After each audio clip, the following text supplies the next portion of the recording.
The other thing, which I am very keen on, is our whole net zero policy is around scrapping the current targets. Now, why? You know, people say to me, oh, there's a problem with the climate, Matthew. You know, we've got some issues. We need to save the climate. Yes, I agree. And no, I don't. First of all, there is no grown-up scientific debate on climate change. It's just the narrative says this and you will believe it. There is no debate. It's just stopped. So there needs to be a proper debate. It needs to be held at a national level. The public needs to know what's going on. My focus is upon you and what's going on in your houses. Most of our housing stock is hundreds of years old. It does not work with heat source pumps. It doesn't. No matter what they may tell you, bunk 'em. Just doesn't work. Insulation, sure, that can help. It's a 15 to 20 year payback, but sure, that can help. But getting rid of gas and oil boilers, and certainly out in the countryside and the rural areas, oil is all you have really. Maybe a bit of LPG, but it's pretty much oil out here. It's crazy. To say they're going to be banned by 2030, that's 6 years' time. Seriously, what is wrong with the people in Westminster? I'll tell you what's wrong with them. They have no idea about what goes on outside London, and they're not interested in you, the rural people, at all. They couldn't care less.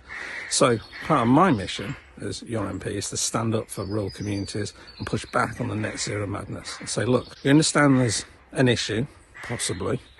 We understand that we need to get better at clean technology, of course, but you can't make people cold just because you want to hit a target. Go and talk to China, go and talk to India and find out what they're doing about reducing their CO2 emissions. UK accounts for 1% globally. And we're doing pretty well, I would say. We're doing pretty well.